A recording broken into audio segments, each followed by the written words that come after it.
Hello everyone, welcome to all of you. Target by Himanshu. आज का video आपका रहने वाला है करंट अफेयर का, जो कि आपकी डेली वाइज करंट अफेयर रहती है। तो आज डेट कितनी है ये देखिए, करंट अफेयर है। आज डेट है 8 सितंबर 2020। तो ये आपकी आज की करंट अफेयर है, जो कि आपकी सभी परीक्षाओं के लिए बहुत ही महत्वपूर्ण रहने वाली है। जैसा कि आप सभी को पता है कि रेलवे की वैकेंसी जो है उसकी डेट आ गई है। तो चलिए देखते हैं आज के प्रश्नों को कि आज के पहले प्रश्न क्या है। पहला प्रश्न आपके सामने है, Bharat hypersonic technology demonstrator HSTDV देश में तैयार करने वाला विश्व का कौन सा देश बन गया है? तो ए दूसरा, बी तीसरा, सी चौथा, डी आठवां। तो इसका जो राइट ऑप्शन है वह आपका सी ऑप्शन सही है, चौथा देश बन गया है। इसके अगर महत्वपूर्ण बिंदु के बारे में जानते हैं तो देखिए, भारत ने हाल ही में DRDO के द्वारा विकसित हाइपरसोनिक टेक्नोलॉजी डेमोन्स्ट्रेटर HSTDV का उड़ीसा के बालासोर स्थित APJ अब्दुल कलाम रेंज में सफल परीक्षण किया है, जिसके साथ भारत यह तकनीक हासिल करने वाला दुनिया का चौथा देश बन गया है। जबकि भारत से पहले अमेरिका, रूस और चीन भी यह तकनीक तैयार कर चुके हैं। नेक्स्ट क्वेश्चन है आपका, देखिए इसके ये देखिए आपका, भारत ने हाइपरसोनिक टेक्नोलॉजी डेमोन्स्ट्रेटर HSTDV देश में तैयार करने में कामयाबी हासिल की है।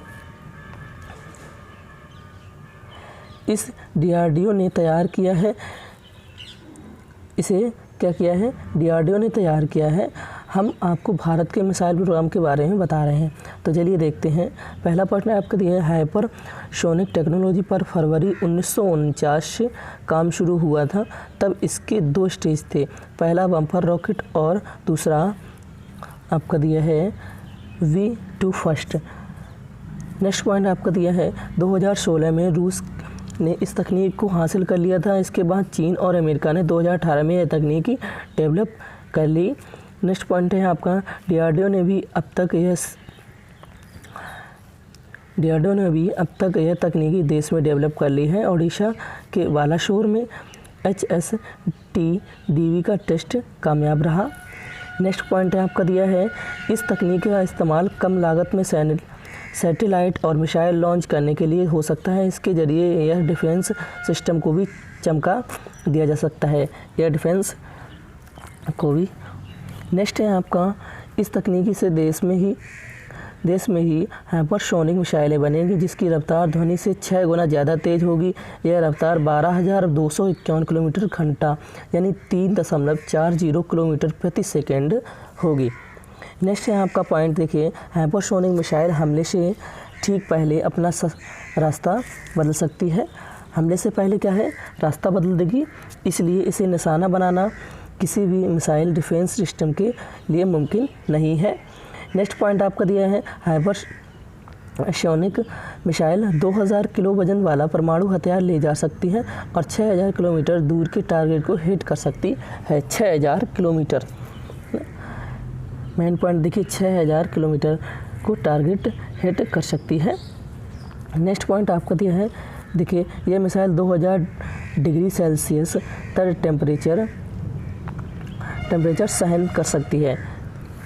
देख रहे हैं ना आप कि यह मिसाइल 2000 डिग्री सेल्सियस तक टेम्परेचर सहन कर सकती है। तो ये देखिए, इसके बहुत ही महत्वपूर्ण बिंदु हैं, क्योंकि आपकी सभी परीक्षाओं के लिए इनमें से ये जितने भी पॉइंट दिए हैं, इनमें सब क्वेश्चंस पूछने वाले हैं कि कितने किलोमीटर की रफ्तार से ये चलती है या होती है। तो ये कितनी 12,251 किलोमीटर प्रति घंटा की रफ्तार से चलती है। नेक्स्ट है आपका, देखिए, यूनाइटेड नेशंस UN ने हाल ही में पहली बार किस दिन को international clean air day for blue sky मनाने की घोषणा की है? ए 5 सितंबर, बी 6 सितंबर, सी 7 सितंबर, डी 8 सितंबर। तो इसका जो राइट ऑप्शन है वह आपका सी ऑप्शन सही है, 7 सितंबर, यानी कि 7 सितंबर को मनाने की घोषणा की है। इसके महत्वपूर्ण बिंदु देखिए, कोरोना वायरस के दौरान विश्व के कई देशों में सालों बाद बिल्कुल साफ और नीला आसमान दिखाई दिया है। साथ ही कई देशों ने तमाम देशों में कारों की जगह लोगों ने साइकिल पर चलना शुरू कर दिया है, जिसको देखते हुए यूनाइटेड नेशंस यूएन ने हाल ही में पहली बार 7 सितंबर को international clean air day for blue sky मनाने की घोषणा की है। ये पहली बार मनाया गया है। तो नेक्स्ट है आपका, देखिए, भारत के किस ब्रांड ने अपने उत्पाद बेचने वाली गुजराती सहकारी दुग्ध विपणन महासंघ लिमिटेड ने आने वाले 2 वर्षों में 1500 करोड़ रुपए निवेश करने की घोषणा की है? A Mother Dairy, B Amul, C Madhusudan, D Bharat Dairy. तो इसका जो राइट ऑप्शन है वह आपका बी ऑप्शन सही है, अमूल डेयरी। अमूल ब्रांड ने किया है। नेक्स्ट है आपका, इसके महत्वपूर्ण बिंदु जान लीजिए। पहले, अमूल ब्रांड से अपने उत्पाद बेचने वाली गुजराती सहकारी दुग्ध विपणन महासंघ लिमिटेड ने आने वाले 2 वर्षों में 1500 करोड़ निवेश करने की घोषणा की है। सहकारी दुग्ध विपणन महासंघ लिमिटेड 1500 करोड़ में से 1000 करोड़ रुपए दुग्ध प्रसंस्करण संयंत्र लगाने और 500 करोड़ रुपए नए उत्पादों के लिए खर्च करेगी। इसके देखिए, इसकी संस्थापना की बात कर लेते हैं। तो देखिए, ये भी आपका बहुत ही महत्वपूर्ण है। देखिए, अहमदाबाद के से लगभग 100 किलोमीटर दूरी की स्थित पर बसा एक छोटा शहर है आनंद, है ना। आनंद देश के दूध की राजधानी के नाम से प्रसिद्ध है। जो आनंद देश है वह दूध की राजधानी के नाम से प्रसिद्ध है। अमूल, जो कि देश के सबसे प्रसिद्ध डेयरी दुग्धशाला का निर्माण 1946 में हुआ था। उस दौरान गुजरात में केवल एक डेयरी थी, पोलसल डेयरी, जिसकी स्थापना 1930 में हुई थी। पोलसन डेयरी उत्तम श्रेणी के लोगों में बहुत प्रख्यात था, किंतु साथ ही वह देसी किसानों के शोषण के लिए भी विख्यात हो गया।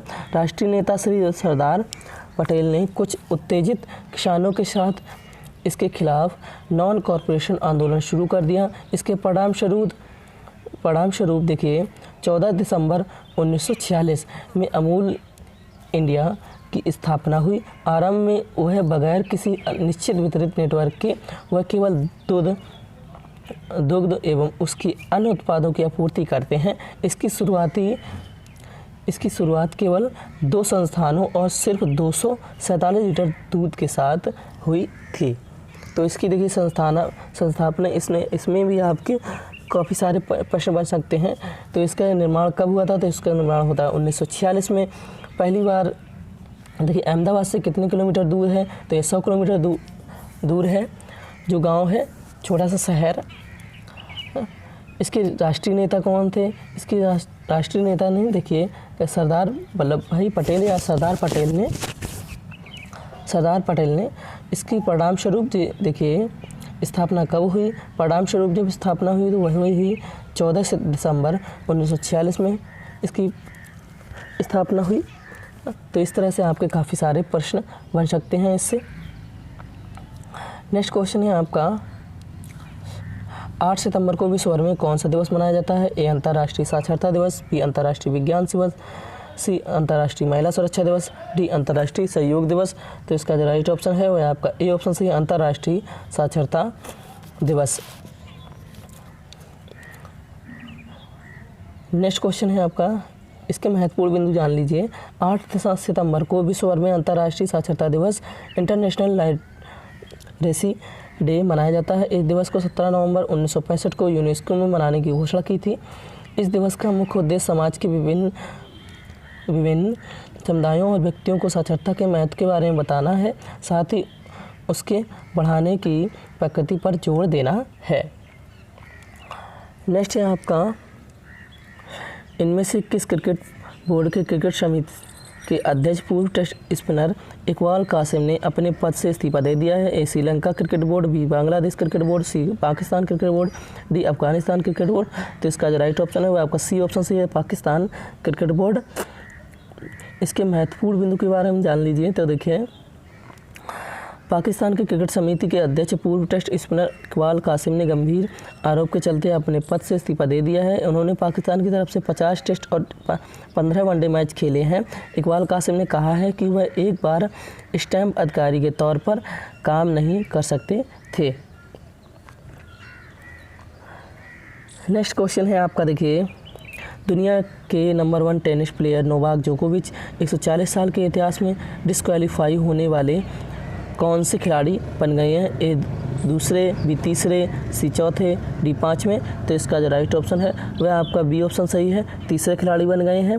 इसके महत्वपूर्ण बिंदु के बारे में देखिए, हाल ही में दुनिया के नंबर 1 टेनिस प्लेयर नोवाक जोकोविच टूर्नामेंट के 140 साल के इतिहास में डिस्क्वालीफाई होने वाले तीसरे खिलाड़ी बन गए हैं। हाल ही में झुंझलाहट में उन्होंने एक शॉट मारा जो सीधे महिला अधिकारी को गर्दन में जाकर लगा, जिससे महिला को सांस लेने में दिक्कत हुई, जिसके बाद मैच रेफरी ने आपस में चर्चा करने के बाद जोकोविच को डिस्क्वालीफाई कर दिया।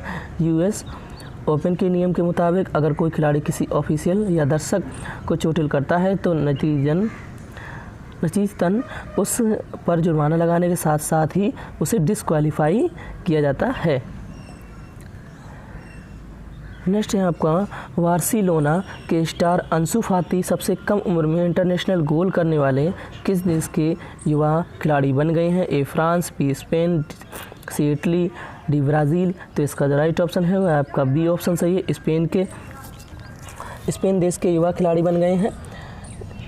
इनके महत्वपूर्ण बिंदु के बारे में बात करते हैं तो देखिए, पहला इंटरनेशनल गोल यूक्रेन के खिलाफ 17 साल और 311 दिन उम्र में करने के बाद बार्सिलोना के स्टार अंसु फाती सबसे कम उम्र में इंटरनेशनल गोल करने वाले स्पेन के सबसे युवा खिलाड़ी बन गए हैं। अंसु फाती ने युवान एरेजक्विन का 95 साल पुराना रिकॉर्ड तोड़ दिया, जो इन्होंने 1925 में 18 साल की उम्र में स्विट्जरलैंड के खिलाफ गोल करके बनाया था।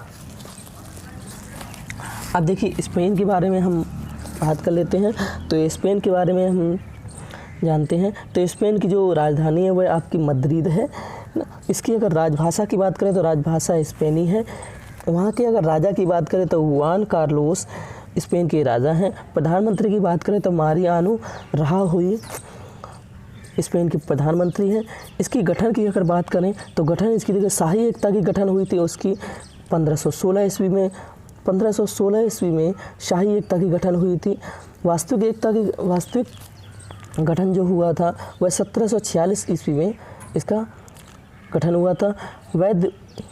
वैदांतिक की बात करें तो 1812 ईस्वी में इसकी गठन हुआ था। वैदांतिक गठन जो है, मुद्रा की बात करें तो यूरो स्पेन की मुद्रा है। नेक्स्ट क्वेश्चन देखिए आप, कोरोना वायरस के खिलाफ संभावित 2 टीकों के निर्माण के लिए किस देश ने दवा कंपनियों के साथ 1.7 अरब ऑस्ट्रेलियाई डॉलर का समझौता करने की घोषणा की है? A Japan, B Australia, C Africa, D चीन। तो इसका जो राइट ऑप्शन है वह आपका बी ऑप्शन सही है, ऑस्ट्रेलिया।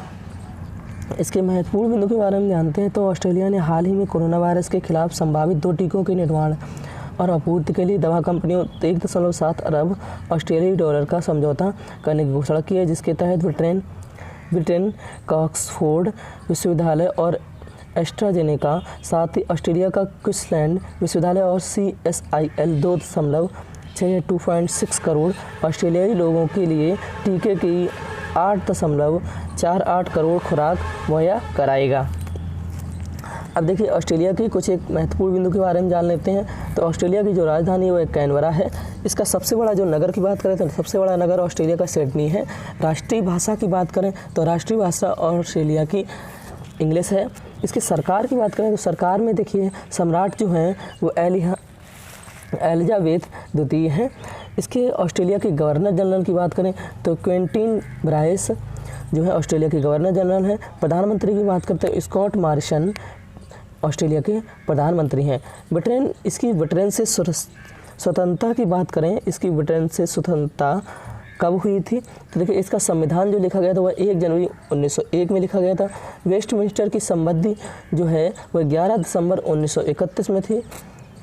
ऑस्ट्रेलियाई अधिनियम के अनुसार जो इसकी स्वतंत्रता हुई थी वह 3 मार्च 1986 ईस्वी में हुई थी। इसकी मुद्रा की बात करें तो ऑस्ट्रेलियाई मुद्रा डॉलर जो है इसकी मुद्रा है ऑस्ट्रेलियन डॉलर। नेक्स्ट क्वेश्चन देखिए, निम्न में से किस देश की रक्षा मंत्री फ्लोरेंस पार्ली 10 सितंबर को अम्बाला एयरफोर्स बेस पर होने वाली राफेल जेट्स इंडक्शन सेरेमनी में शामिल होंगी? ए जापान, बी चीन, सी फ्रांस, डी कनाडा। तो इसका जो राइट ऑप्शन है वह आपका सी ऑप्शन सही है। फ्रांस देश की जो रक्षा मंत्री हैं वह शामिल होंगी। इसके महत्वपूर्ण बिंदु के बारे में जानते हैं तो देखिए, फ्रांस की रक्षा मंत्री फ्लोरेंस पार्ली 10 सितंबर को अम्बाला एयरफोर्स बेस पर होने वाली राफेल जेट्स इंडक्शन सेरेमनी में शामिल होगी और राजनाथ सिंह और राष्ट्रीय सुरक्षा सलाहकार अजीत डोभाल से मुलाकात करेंगे। फ्लोरेंस पार्ली फ्रांस में कोरोना के कारण प्रतिबंध लगने के बाद वो विदेश यात्रा पर जाने वाली पहली मंत्री होंगी। भारत को जुलाई महीने में आखिर में 5 राफेल फाइटर जेट्स का पहला बैच मिला। इसके महत्वपूर्ण बिंदु के बारे में जान लेते हैं। तो फ्रांस के महत्वपूर्ण बिंदु तो फ्रांस जो है, फ्रांस या फ्रांस ये पश्चिम यूरोप में स्थित एक देश है, किंतु इसका जो कुछ भूभाग संसार है वह अंत भागों में या अंत देश के भागों में भी है।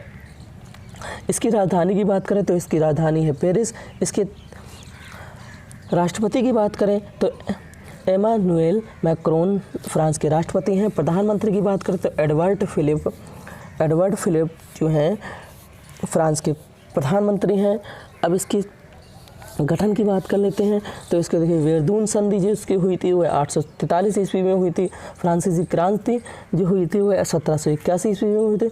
इसका 5वां जो गणराज्य है वह 1958 में हुआ था। इसकी मुद्रा की बात करें तो इसकी मुद्रा यूरो है। अब इसके धर्म की बात कर लें तो देखिए, 63 से 66% तक ईसाई समुदाय के लोग रहते हैं फ्रांस में। 7 से 9% तक मुसलमान मुस्लिम समुदाय के लोग रहते हैं फ्रांस में। 0.5 से 0.75% तक बौद्ध धर्म के लोग रहते हैं। 0.5 से 0.75% तक यहूदी धर्म के लोग रहते हैं और 0.5 से 1.0% लोग जो हैं वह अन्य हैं और 23 से 28% लोग जो हैं वह नास्तिक लोग रहते हैं। नेक्स्ट क्वेश्चन देख ले हैं। जर्मनी के javelin thrower Iohannis waiter Poland के एक टूर्नामेंट में 97.76 मीटर भाला फेंकने के साथ इतिहास के कौन से खिलाड़ी बन गए हैं? ए पहले, बी दूसरे, सी चौथे, डी 9वें। तो इसका जो राइट ऑप्शन है वह आपका बी ऑप्शन सही है, दूसरे खिलाड़ी बन गए हैं। इनके महत्वपूर्ण बिंदु के बारे में बात करते हैं तो देखिए, जर्मनी के javelin thrower Iohannis waiter Poland के एक टूर्नामेंट में 97.76 मीटर भाला फेंकने के साथ साथ इतिहास के दूसरे खिलाड़ी बन गए हैं। वे वर्ल्ड रिकॉर्ड तोड़ने से चूक गए हैं, जो कि चेकोस्लोवाकिया के जन जेलेस्नी ने 1996 में 98.48 मीटर भाला फेंक कर बनाया था। यह 24 साल से यह वर्ल्ड रिकॉर्ड आज भी कायम है। इसके देखिए महत्वपूर्ण बिंदु के बारे में जान लेते हैं। तो जर्मनी का जो महत्वपूर्ण बिंदु है इसके देखिए, इसके बारे में जानते हैं। तो यूरोप महाद्वीप में स्थित यह देश है जो जर्मनी है। इसके अगर आधिकारिक भाषा की बात करें तो इसकी आधिकारिक भाषा है वह जर्मन है। इसके राजधानी की बात करें तो बर्लिन जर्मनी की राजधानी है। सबसे बड़ा शहर की बात कर लें तो बर्लिन है। जो जर्मनी का सबसे बड़ा शहर है वह बर्लिन है। इसके राष्ट्रपति की बात करें तो फ्रैंक वाल्टर स्टाइनमायर जो है जर्मनी के राष्ट्रपति हैं। मुद्रा की बात करें तो यूरो जर्मनी की भी मुद्रा है और फ्रांस की भी मुद्रा है। ऑल सोशल मीडिया से जुड़ने के लिए आप हमारे ट्विटर पर फॉलो कर सकते हैं, इंस्टाग्राम पे फॉलो कर सकते हैं, फेसबुक पेज पे फॉलो कर सकते हैं और टेलीग्राम इस वीडियो के PDF फाइल्स के लिए आप हमारे टेलीग्राम को ज्वाइन कर सकते हैं। वहाँ से आपको PDF फाइल्स प्राप्त हो जाएगी। तो जिन भी मित्रों को वीडियो अच्छा लगा हो वीडियो को लाइक करें, कमेंट करें, शेयर करें, अपने चैनल को सब्सक्राइब जरूर करें, बेल आइकन को प्रेस कर लें जिससे कि आगे आने वाले वीडियो का नोटिफिकेशन आप सबके पास सबसे पहले पहुंच सके। और इसकी PDF फाइल्स के लिए मैंने आपको बता दिया है और ग्रुप में न ज्वाइन हो पाएँ तो फिर डिस्क्रिप्शन बॉक्स में मैंने लिंक दे रखा है, वहाँ से ग्रुप को आप ज्वाइन कर सकते हैं और सभी वीडियोज़ की PDF फाइल्स प्राप्त कर सकते हैं। Thanks for watching. जय हिंद, जय भारत।